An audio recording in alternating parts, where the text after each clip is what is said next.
L'extinction, c'est le destin de toutes les espèces de la planète. Et c'est un concept qui me paraît beaucoup plus simple à comprendre que le concept d'évolution. Mais il y a quand même 2-3 choses intéressantes à dire sur le sujet, notamment sur les extinctions de masse, ce que j'avais appelé les crises biologiques majeures dans l'épisode 2. Donc aujourd'hui, on parle d'extinction.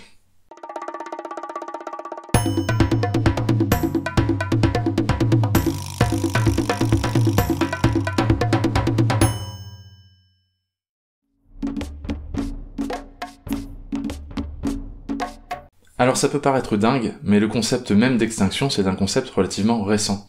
Il se trouve qu'avant le 19e siècle, ça paraissait inimaginable qu'une espèce ait pu disparaître, parce qu'on pensait que c'était Dieu qui les avait créées, et donc elles étaient censées être parfaites.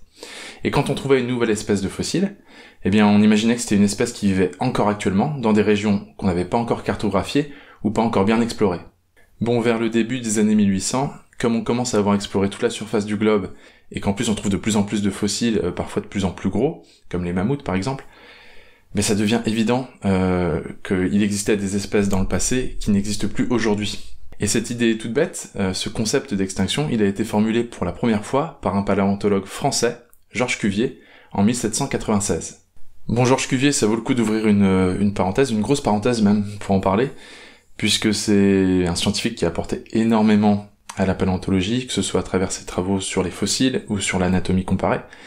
Il a aussi fait des choses moins bonnes, il a disséqué des Africains par exemple pour les exposer dans son musée et pouvoir appuyer les théories racistes de l'époque. Malheureusement, Cuvier c'était aussi un fixiste, c'est-à-dire qu'il s'opposait à l'évolution des espèces. Pour lui, les espèces elles pouvaient certes disparaître, mais elles ne pouvaient pas changer au cours du temps. Et attention, il ne s'opposait pas aux théories de Darwin, puisque Darwin à l'époque il n'a pas encore publié ses travaux. Non, il s'opposait à des théories sur l'évolution qui existaient avant Darwin, comme par exemple la théorie transformiste de Jean-Baptiste de Lamarck. Et comme Georges Cuvier c'est un grand professeur du Muséum d'Histoire Naturelle de Paris, eh bien il va jusqu'à interdire l'accès aux collections à tous les partisans de ces théories transformistes. Et il va même les empêcher de publier dans certaines revues scientifiques. Donc voilà, pas cool. C'est en partie à cause de ça que l'évolution a eu beaucoup de mal à s'implémenter en France. C'est certainement dû à Georges Cuvier et à son influence. Alors en ce qui concerne les extinctions, Georges Cuvier, lui, il soutient ce qu'on appelle le catastrophisme. Pour lui, en fait, il y a eu des phénomènes extraordinaires dans le passé qui n'existent plus aujourd'hui, comme de grandes catastrophes, et c'est ça qui a permis l'extinction des espèces. Et ça va bien dans le sens de la Bible, en fait, puisque la Bible, elle relate des événements comme ça, extraordinaires, comme le déluge, par exemple. Et par contre, ça s'oppose à un autre courant de pensée, qu'on appelle l'uniformitarisme, qui dit, lui, que les processus qui ont agi par le passé, eh bien ce sont les mêmes processus, lents et graduels, qui agissent actuellement. Et au fil des années, c'est l'uniformitarisme qui va s'imposer. Et aujourd'hui, on sait très bien que une montagne, par exemple, elle n'a pas été formée par un processus extraordinaire, par une grande catastrophe. Non, les montagnes, elles sont formées par la dérive des continents, et c'est un processus complètement continu, graduel, qui existe encore aujourd'hui. Et l'évolution des espèces, c'est pareil, un phénomène continu, complètement graduel, qui a encore lieu actuellement. Et finalement, pour l'extinction des espèces, c'est pareil, c'est un phénomène continu. On estime qu'une espèce sur 1 million disparaît chaque année.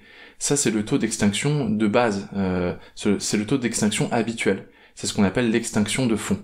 Voilà, une espèce par an. Et on estime aussi qu'une espèce animale a une durée de vie moyenne de 5 millions d'années. Alors c'est une grosse moyenne, puisque ça dépend du groupe d'animaux étudiés.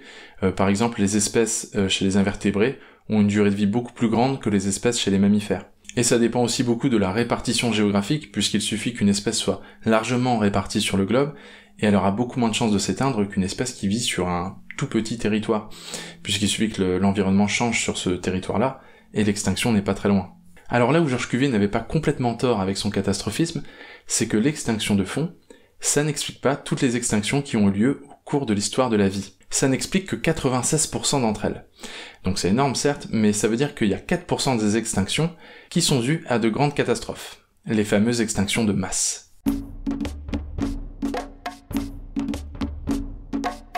Alors quand on regarde le taux d'extinction au cours du temps, sur le graphique suivant par exemple, on s'aperçoit que sur les 500 derniers millions d'années, le taux a parfois augmenté, de façon rapide et ponctuelle. Il y a eu des poussées d'extinction, des crises, plus ou moins importantes. Les 5 plus grands pics que l'on observe représentent les 5 plus grandes extinctions que la vie ait connues. On les surnomme les Big Five. On a une extinction à l'Ordovicien et une autre au Dévonien. La troisième extinction, celle du Permien, est la plus violente. Il y a 95% des espèces marines qui disparaissent et 70% des espèces terrestres. Ça va provoquer notamment l'extinction des trilobites et toucher beaucoup de reptiles et d'amphibiens. Il y a une quatrième extinction moins importante à la fin du Trias, et vous connaissez évidemment la cinquième crise, celle qui a entraîné la disparition des ammonites et des dinosaures non aviens. La cause de ces extinctions de masse, elle est encore débattue. On parle généralement d'impact de météorites, de volcanisme intensif ou encore de changements climatiques brutaux. Souvent on parle même de causes multiples. Bien sûr, plusieurs millions d'années après la crise, la biodiversité remonte. Les espèces qui ont survécu, elles vont pouvoir occuper les niches écologiques et les espaces qui ont été libérés par les espèces qui ont disparu. Ces espèces s'adaptent à leur nouvelle niche, elles évoluent, et le nombre d'espèces réaugmente. C'est ce qu'on appelle une radiation évolutive. Je vous donne un exemple tout bête. Après la cinquième crise, une fois que les dinosaures non aviens ont disparu, eh bien les mammifères ils vont pouvoir prendre leur place entre guillemets, et le nombre d'espèces de mammifères va considérablement augmenter. En tout cas, vous l'avez compris, les extinctions de masse, ce sont des extinctions qui ont une portée mondiale, qui touchent un grand nombre d'espèces et de familles, et tout ça en un minimum de temps. Il y a une notion de rapidité, de soudaineté dans la crise. Alors bien sûr, c'est assez subjectif de dire que ce pic-là, c'est une extinction de masse, mais pas celui-ci. Celui-ci, c'est juste une petite poussée d'extinction.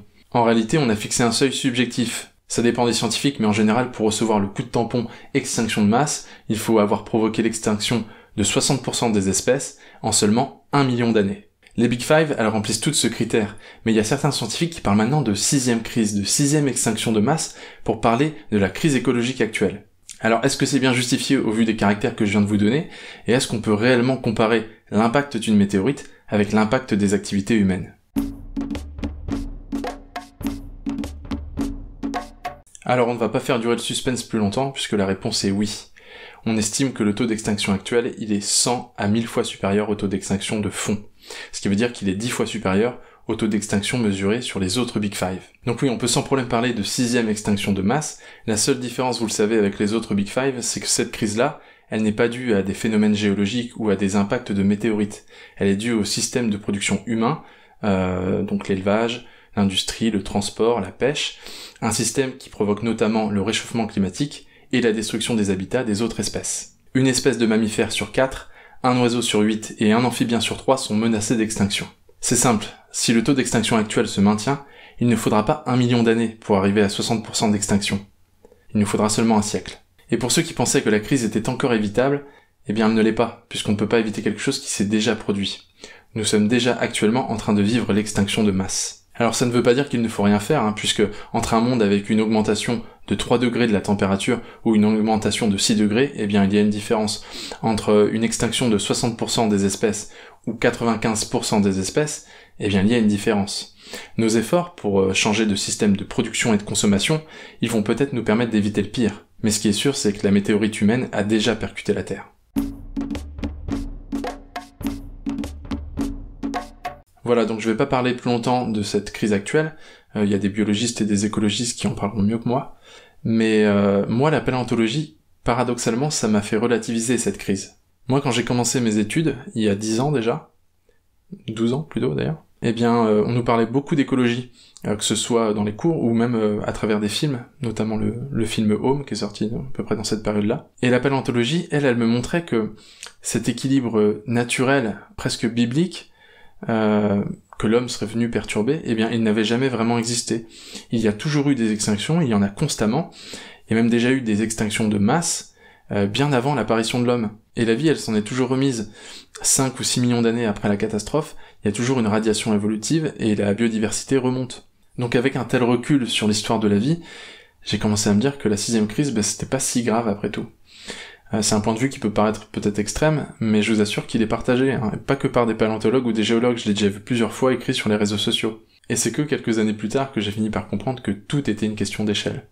Bien sûr, à l'échelle géologique, la sixième crise, c'est juste un événement de plus, une nouvelle extinction de masse. La vie s'en remettra en tout cas. Mais c'est à l'échelle humaine qu'il faut raisonner, puisque personne ne sera là dans 5 millions d'années pour constater les bienfaits de la radiation évolutive. Non, ce qui est important en fait, c'est de savoir ce qui peut effondrer nos sociétés humaines maintenant, ce que nous allons vivre nous, nos enfants, nos petits-enfants, nos arrière-petits-enfants à la limite. Et puis il faut être honnête, à l'échelle humaine, je vois aucune raison d'être rassuré, en sachant qu'on traverse un événement hyper violent, tellement violent qu'il ferait passer la météorite qui a tué les dinosaures pour de simples turbulences.